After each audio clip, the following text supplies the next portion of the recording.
Good morning વિદ્યાર્થી મિત્રો. સો ચેપ્ટરનો ખૂબ જ ઇમ્પોર્ટન્ટ ટૉપિક છે અને 4 માર્ક્સના ક્વેશ્ચનમાં પૂછાતા હોય છે આ ટાઈપના ક્વેશ્ચનો જે આપણે આજના લેક્ચરની અંદર જોવાના છીએ. અને જે કોના આધારિત છે તો સંયોજકતા બંધન સિદ્ધાંત, વેલેન્સ બોન્ડ થિયરી. એકચ્યુઅલી આપણે 11મા ધોરણની અંદર ચેપ્ટર નંબર 4 એની અંદર આપણે જોઈ ગયા છીએ સંયોજકતા બંધનવાદ, વેલેન્સ બોન્ડ થિયરી. બરાબર. તો હવે અહીં સંયોજકતા બંધનવાદ કઈ રીતે છે આપણે જોઈએ. સિદ્ધાંત એકદમ સિમ્પલ છે કે સિદ્ધાંત પ્રમાણે ધાતુ પરમાણુ અથવા આયન લિગેન્ડની અસર હેઠળ કક્ષકો યાદ રાખજો n-1 × d, ns અને np, અથવા ns, np અને nd કક્ષકોનું શું થાય છે? સંકરણ થાય છે. કક્ષકો શું થાય છે? એકબીજામાં સંમિશ્રિત થાય છે. બરાબર. શું થશે સંયોજકતા બંધન સિદ્ધાંત પ્રમાણે કે ધાતુ પરમાણુ અથવા તો આયન લિગેન્ડની હાજરીમાં અસર હેઠળ શું થાય છે? n-1 × d કક્ષક, ns કક્ષક અને np એનું સંકરણ થતું હોય છે, અથવા તો પછી કોનું સંકરણ? ns, np અને nd કક્ષકોનું સંકરણ થતું હોય છે. બરાબર. તો શું થશે? તો સંકૃત કક્ષકો જે ધાતુ આયનની તૈયાર થશે તેની સાથે કોણ બંધન બનાવશે? તો ઇલેક્ટ્રોન યુગ્મનું દાન કરતી લિગેન્ડની કક્ષકો સાથે તે સંમિશ્રિત થાય છે. કે યાદ કરો, સંકીર્ણ સંયોજનની ડેફિનેશન જ પહેલા ચેપ્ટરની અંદર તમને સમજાઈ હતી કે ધાતુ પરમાણુની ખાલી કક્ષકોમાં ઇલેક્ટ્રોન યુગ્મનું દાન કરીને લિગેન્ડ જોડાય છે. બરાબર. તો એકચ્યુઅલી શું થાય છે? કક્ષકોનું સંમિશ્રણ થાય છે અને તેના કારણે જે સંકરણ ઉદ્ભવે છે એ સંકરણને સમજાવતો જે સિદ્ધાંત છે એ છે આપણો સંયોજકતા બંધન સિદ્ધાંત. બરાબર. તેના આધારે આપણે જોઈશું કે સવર્ગાંક એટલે કે લિગેન્ડ કેટલા ઇલેક્ટ્રોન યુગ્મનું દાન કરે છે તેના આધારે કયું સંકરણ ઉદ્ભવે છે અને તે સંકરણનો આકાર કયો છે. બરાબર. તો સવર્ગાંક 4 હોય તો તેની અંદર sp3 સંકરણ એટલે આપણે શું વાપર્યું છે? કક્ષક ns અને np કક્ષક વાપરી છે ખાલી. બરાબર. જેની અંદર શું થાય છે? સમચતુષ્ફલકીય તેનો આકાર જોવા મળે છે. બીજું સંકરણ એની જ અંદર થઈ શકે dsp2 સંકરણ. બરાબર. કે જેની અંદર આપણે વાપરીશું n-1 d કક્ષક ns અને np. આપણે ઉદાહરણ જોઈશું એની અંદર જેનો આકાર થશે સમતલીય ચોરસ.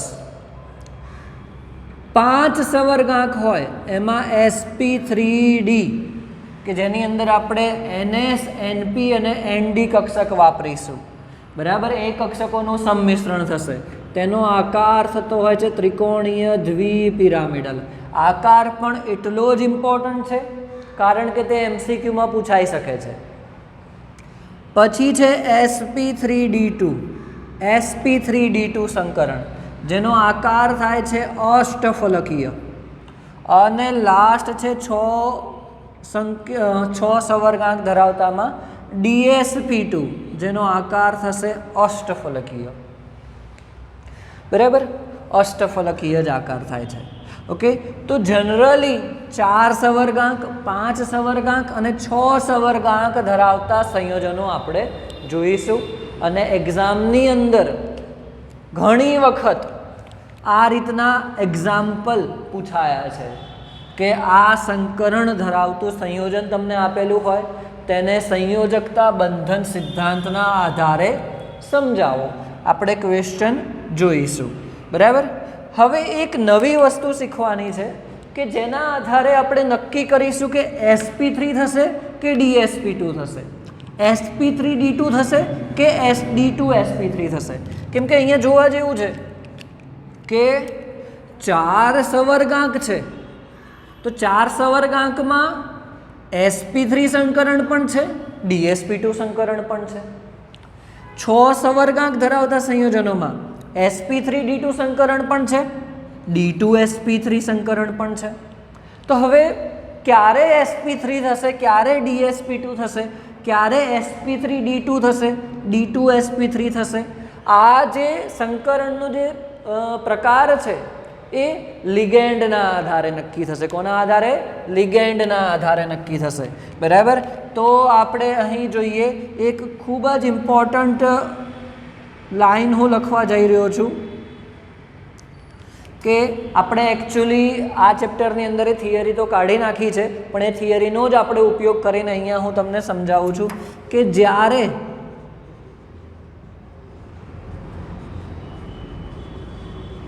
લિગેન્ડ તરીકે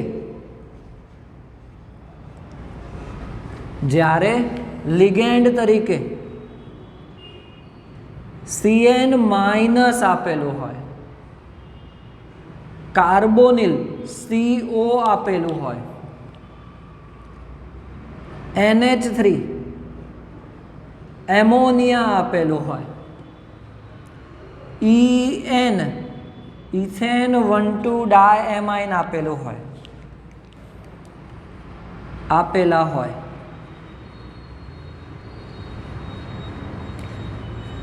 ત્યારે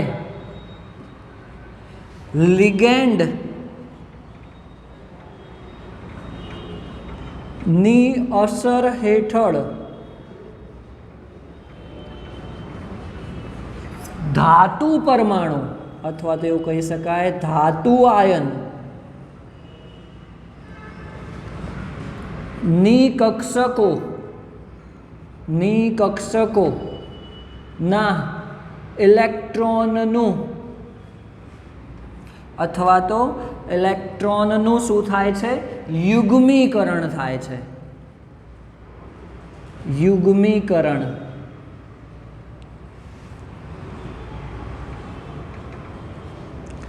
યુગ્મીકરણ થાય છે. બરાબર. આ જે લિગેન્ડ લખેલા છે એ એકચ્યુઅલી ખૂબ જ પ્રબળ લિગેન્ડ છે. લિગેન્ડની પ્રબળતાના આધારે આ રીતનું સંયોજન જોવા મળતું હોય છે. એ આપણે જોઈએ છીએ કે કેમ આવું થાય છે. કારણ કે આ જે લિગેન્ડ છે એ કેવા છે? ખૂબ જ પ્રબળ લિગેન્ડ છે. બરાબર. લિગેન્ડ કેવા છે? પ્રબળ લિગેન્ડ છે. અને તેના કારણે શું થાય છે કે ધાતુ આયનની કક્ષકો જે છે એના ઇલેક્ટ્રોનનું યુગ્મીકરણ થાય છે. બરાબર. આ વસ્તુ યાદ રાખવાની છે તમારે કે કયા કયા લિગેન્ડ? તો CN માઇનસ લિગેન્ડ હોય, કાર્બોનિલ લિગેન્ડ હોય, એમોનિયા લિગેન્ડ હોય, અથવા તો ઇથેન 1,2 ડાયમાઇન આપેલા હોય, ત્યારે લિગેન્ડની અસર હેઠળ બરાબર શું થાય છે? ઇલેક્ટ્રોનનું યુગ્મીકરણ થાય છે. આ એવું કહી શકાય કે આ જે લિગેન્ડ છે એ ખૂબ જ પ્રબળ લિગેન્ડ છે.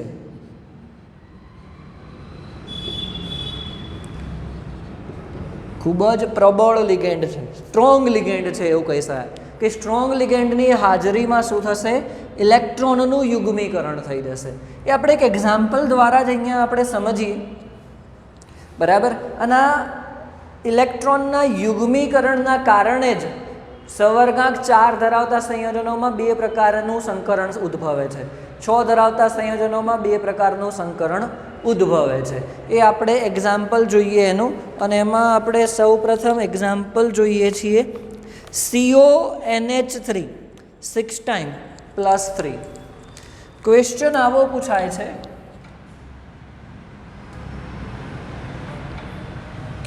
કે CONH3 6 ટાઈમ +3 છે. બરાબર. સંયોજનનું સંકરણ संयोजकता, संयोजकता, बंधन, सिद्धांत प्रमाणे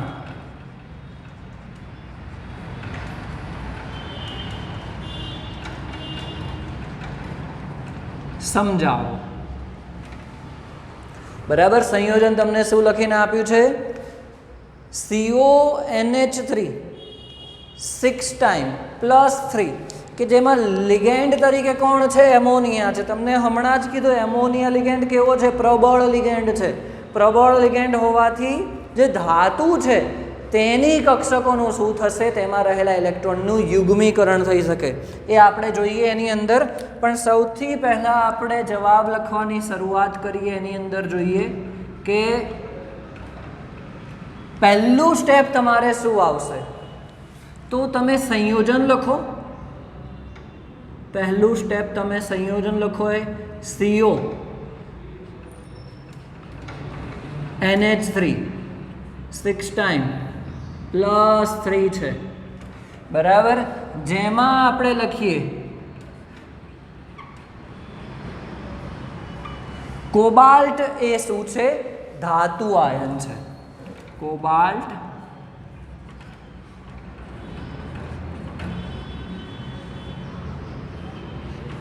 મધ્યસ્થ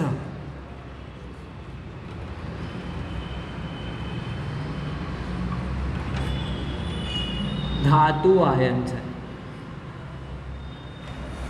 बराबर। बीजू एनी अंदर शू लखाशे? तमारे तेनो ऑक्सिडेशन आंक लखवानो थशे, ए शोधवानो थशे सौथी पहेला।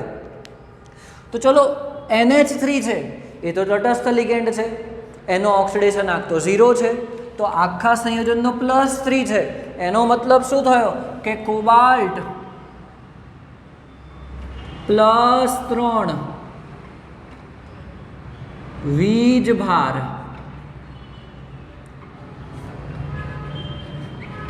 धरावे छे।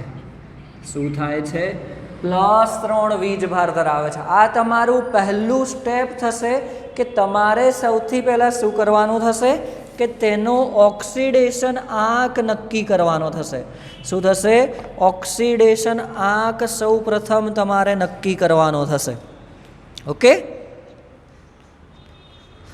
ત્યારબાદ આપણે કરીશું કે કોબાલ્ટ જે છે, બરાબર, કોબાલ્ટ એનો પરમાણુ ક્રમાંક કેટલો છે? 27 છે। તો જો આપણે પરમાણુ ક્રમાંક પ્રમાણે એની ઇલેક્ટ્રોન રચના લખીએ છીએ તો આવી થશે। આર્ગોન કોર થઈ જશે, 4s2 થઈ જશે અને 3d શું થશે? 7 થશે। આર્ગોન કોર 4s2 3d 7 થશે। ઓકે। હવે અહીં કોબાલ્ટનો ઓક્સિડેશન આ કેટલો છે? +3। તો આપણે એના પછી લખીશું +3 ઓક્સિડેશન આંક ધરાવે છે કોબાલ્ટ। તો શું થશે? આર્ગોન કોર થશે। ઇલેક્ટ્રોન ક્યાંથી જશે?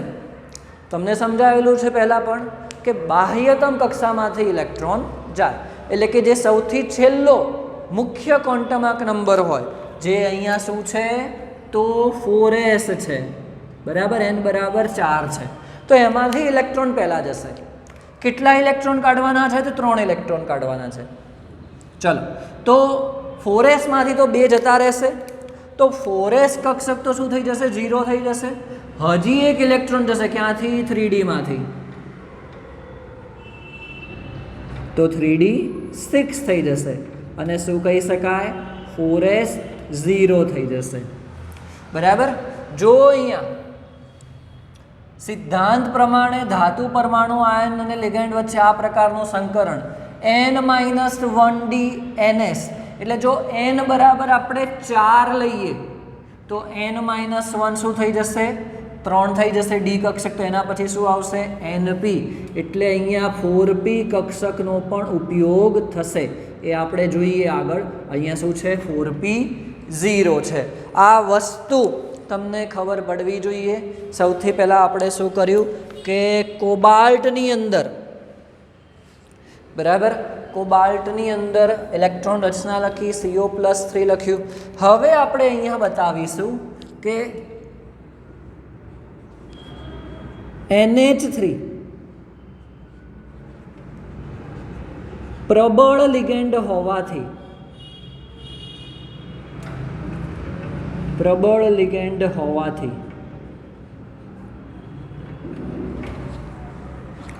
CO+3 ની 3D કક્ષક માં રહેલા ઇલેક્ટ્રોનનું યુગ્મીકરણ થાય છે અને સંકરણ માટે કક્ષકો અથવા તો આપણે એવું કહી શકીએ કે સંકૃત કક્ષકો તૈયાર થાય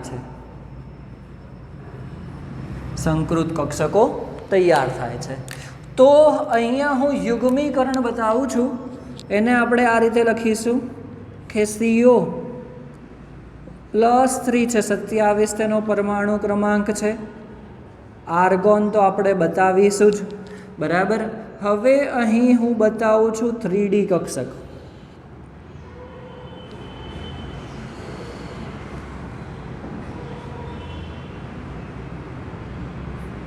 બરાબર, આ 5 3D કક્ષક થઈ ગઈ. હવે જો ઇલેક્ટ્રોન લખવા હોય તો કઈ રીતે લખાય? ઇલેક્ટ્રોન 1 2 3 4 5 અને 6 આ રીતે લખાય. ઓકે, ઇલેક્ટ્રોન લખવા હોય.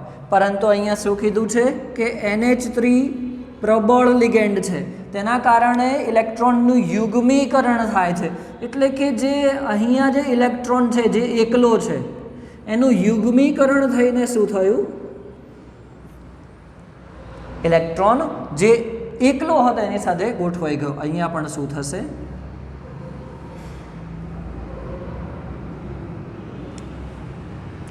બરાબર. ચલો, એના પછી કઈ કક્ષક આવશે? એના પછી કક્ષક આવશે 4s.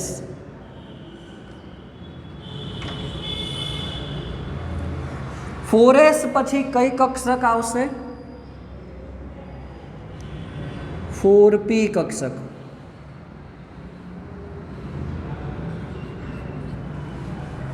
તો જો હવે અહીંયા એવું કહી શકાય કે 6 લિગેન્ડ છે. હવે NH3 એક એમોનિયા એક ઇલેક્ટ્રોન યુગ્મનું દાન કરશે, તો 6 એમોનિયા 6 ઇલેક્ટ્રોન યુગ્મનું દાન કરશે. હવે ઇલેક્ટ્રોન યુગ્મ એટલે બંને ઇલેક્ટ્રોન છે. હવે એ ઇલેક્ટ્રોન સ્વીકારવા માટે કોબાલ્ટ પાસે ખાલી કક્ષકો હોવી જોઈએ, સંકૃત કક્ષકો. તો આ સંકૃત કક્ષકો તૈયાર થઈ ગઈ અહીંયા કે NH3 પ્રબળ લિગેન્ડ હોવાથી ઇલેક્ટ્રોનનું યુગ્મીકરણ થયું અને એના કારણે અહીંયા 3D ની 2 કક્ષક, S એક કક્ષક અને 4p ની 3 કક્ષકો વચ્ચે સંકરણ થયું, સંમિશ્રણ થયું અને શું થયું? તે સંકૃત કક્ષકો તૈયાર થઈ. હવે શું થશે અહીંયા કે ખાલી કક્ષકોની અંદર આ બંને ઇલેક્ટ્રોન એ કોણ આપે છે? બંને ઇલેક્ટ્રોન આપે છે એ એમોનિયા. આ એક એમોનિયાએ ઇલેક્ટ્રોન યુગ્મનું દાન કર્યું, હું અહીંયા બતાવું છું. આ બીજા એમોનિયાએ ઇલેક્ટ્રોન યુગ્મનું દાન કર્યું. આ ત્રીજો એમોનિયા, આ ચોથો એમોનિયા, આ પાંચમો એમોનિયા અને છેલ્લો લાસ્ટ. તો 6 એમોનિયા અણુએ કોબાલ્ટની ખાલી કક્ષકોમાં, એટલે કે કહી શકાય સંકૃત કક્ષકોમાં ઇલેક્ટ્રોન યુગ્મનું દાન કર્યું અને સંકરણ કર્યું. હવે કયું સંકરણ કર્યું? કયું સંકરણ કહેવાય એને? ડી ની કેટલી કક્ષકો ગઈ છે? 2, S 1 અને P3 તો D2sp3 સંકરણ રચાયું. D2sp3 સંકરણ રચાયું. ઓકે, તમને આઈડિયા આવ્યો હશે કે શું થાય છે અહીંયા. ચલો, તો આપણે આના પ્રમાણે એવું કહી શકીએ અહીંયા કે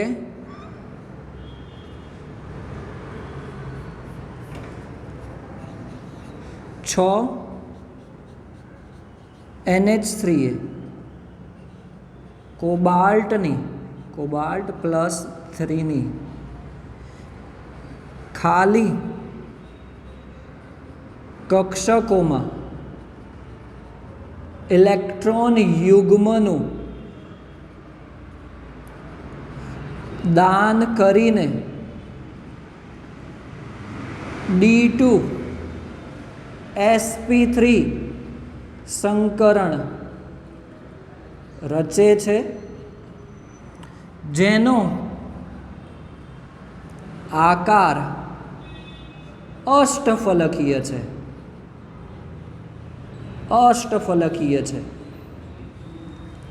બરાબર. એટલે તમારે ઘણી વખત તમે જો એનો ફિગર ડ્રો કરો છો તો વધારે સારું રહેશે ક્વેશ્ચનમાં. અષ્ટફલકીય છે તો કઈ રીતે આપણે બતાવીશું? આ કોબાલ્ટ આપણે વચ્ચે લઈ લઈએ, અથવા તો પછી એવું કરો કે સૌથી પહેલાં તો આ રીતે એક ચોરસ તમે બનાવી દો, લંબચોરસ, સોરી.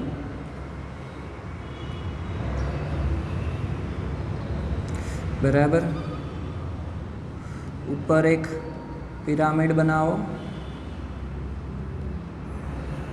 નીચે એક પિરામિડ બનાવો. બરાબર. હવે શું કરો કે મધ્યમાં કોબાલ્ટ મૂકી દો. હવે જેટલા પણ ખૂણા થયા એ શું થઈ જશે? એ થઈ જશે તમારા એમોનિયા.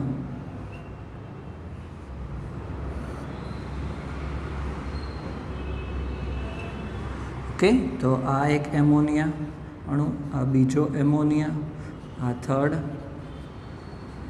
આ ફોર્થ, આ ફિફ્થ અને આ સિક્સ્થ. આ શું થઈ ગયો? અષ્ટફલકીય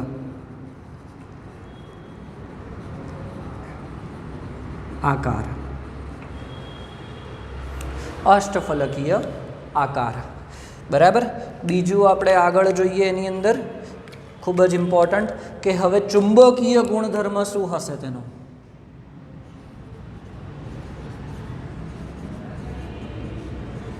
ચુંબકીય ગુણધર્મ. ચલો, સંયોજનનો ચુંબકીય ગુણધર્મ શું થશે? આપણે 8મા ચેપ્ટરની અંદર જોઈ ગયા. બધા જ ઇલેક્ટ્રોન યુગ્મિત છે. યુગ્મિત છે તો શું થઈ જશે? ચુંબકીય ગુણધર્મ પ્રતિચુંબકીય. પ્રતિચુંબકીય. અને તેની ચુંબકીય ચાક માત્રા શું હશે?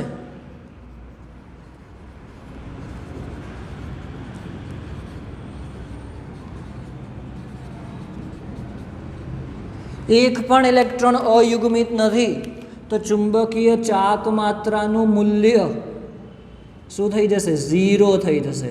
0.00 બોહર મેગ્નેટોન. ચુંબકીય ચાક માત્રાનું મૂલ્ય શું થઈ જશે? 0 થઈ જશે. બીજું એની અંદર ખાસ એક વસ્તુ સમજવાની છે કે જે એકચ્યુઅલી આપણે પાછળ ક્વેશ્ચન જોઈશું એના આધારે આપણે શીખીશું કે જ્યારે બધા જ ઇલેક્ટ્રોન યુગ્મિત થઈ જાય છે, બધા જ ઇલેક્ટ્રોન યુગ્મિત થઈ જાય છે, અથવા તો પછી એમોનિયા જે છે એ પ્રબળ, એટલે કે પ્રબળ લિગેન્ડ તમને આપેલો હોય ત્યારે ઇલેક્ટ્રોનનું યુગ્મીકરણ થઈ જાય છે. તો યુગ્મીકરણ થવાના કારણે આ જે સંકરણ છે, બરાબર, અથવા તો સંયોજનને શું કહેવામાં આવે છે? તો તેને આંતરિક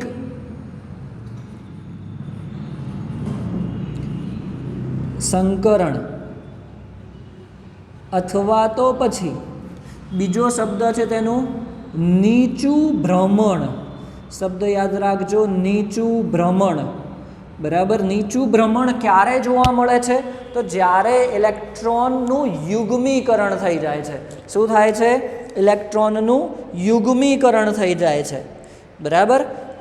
અથવા તો તેને ભ્રમણ યુગ્મિત સંકીર્ણ. હજી બીજું એક નામ છે ભ્રમણ યુગ્મિત સંકીર્ણ કહેવાય છે, બરાબર. તો આ ખૂબ જ ઇમ્પોર્ટન્ટ છે. આ નાની નાની વસ્તુઓના કારણે માર્ક્સ કપાતા હોય છે. ક્વેશ્ચન એકદમ સિમ્પલ છે. 4 માર્ક્સનો ક્વેશ્ચન પૂછાય છે આ, અને લખવાનું એટલું બધું છે નહીં, પરંતુ નાની નાની વસ્તુ એમાં ખૂબ જ સમજાવવી જરૂરી છે. જેમ કે આપણે શરૂઆત કરી હતી, મધ્યસ્થ આયન શું છે, તેમાં કયો વીજભાર ધરાવે છે, તેની ઇલેક્ટ્રોન રચના, પરમાણુની આયનની ઇલેક્ટ્રોન રચના. હવે અહીંયા પ્રબળ લિગેન્ડ છે, આથી ઇલેક્ટ્રોનનું શું થાય છે? યુગ્મીકરણ થાય છે અને સંકૃત કક્ષકો તૈયાર થાય છે. જો નિર્બળ લિગેન્ડ હોય તો એવું લખીશું કે ઇલેક્ટ્રોનનું યુગ્મીકરણ થતું નથી અને સંકૃત કક્ષકોનું નિર્માણ થાય છે. ત્યારબાદ આપણે કક્ષકોનું શું કર્યું? ઇલેક્ટ્રોનનું યુગ્મીકરણ કર્યું. ખાલી કક્ષકોમાં શું બતાવ્યું? એમોનિયા ઇલેક્ટ્રોન યુગ્મનું દાન કર્યું તે બતાવ્યું. તેના આધારે શું બતાવ્યું આપણે? કયું સંકરણ રચાય છે? D2sp3. તેનો આકાર આપણે બતાવ્યો અષ્ટફલકીય, તેની ફિગર આપણે ડ્રો કરી, અને છેલ્લે ચુંબકીય ગુણધર્મ શું છે તે ચુંબકીય ચાક માત્રા.